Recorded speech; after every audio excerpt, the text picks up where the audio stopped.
ബിസ്മില്ലാഹിർ റഹ്മാനിർ റഹീം. ബഹുമാനപ്പെട്ട ആദം നബി അലൈഹി സ്വലാത്തു വസ്സലാം ഗവേഷണം ചെയ്തു.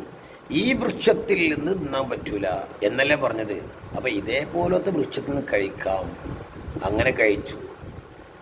അപ്പം തെറ്റൊന്നും ചെയ്തിട്ടില്ല, പ്രവാചകനല്ലേ. ഇജ്തിഹാദിൽ പഴച്ചൊക്കെയാണ് എന്നാണ് ഇമാം ബൈലാവി തങ്ങൾ പറഞ്ഞത്. അള്ളാഹു അങ്ങനെ സ്വർഗത്തിൽ നിന്ന് പുറത്തു വരാൻ പറഞ്ഞു.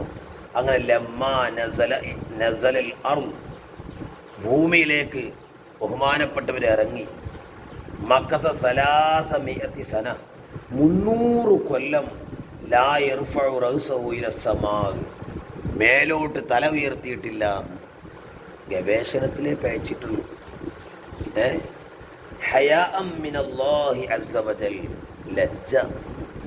എന്തായാലും പയച്ചില്ലേ, എങ്ങനെ മേലോട്ട് ഉയർത്തും? മാഷാ അല്ലാഹ്. നമ്മളൊക്കെ എത്ര തെറ്റാ ചെയ്തത്. ദിനേന ഓരോ സെക്കൻഡിലും തെറ്റുകുറ്റങ്ങൾ ചെയ്യുന്ന ആളുകളാ. ഞമ്മക്കുണ്ടോ ലജ്ജ? എന്നിട്ടും നമ്മൾ ചിറിച്ച് നടക്കൂലേ?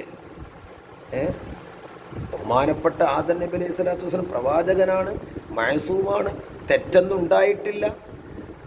അള്ളാഹുവിൻ്റെ ഒരു ഹിക്മത്ത് പ്രകാരം നടന്നതാണ്. ഗവേഷണത്തിൽ പയച്ചു എന്ന് പറയാം, തെറ്റായിട്ടല്ലോ. എന്നിട്ട് വരെ ഇങ്ങനെ ചെയ്തെങ്കിൽ നമ്മളൊക്കെ എത്ര തല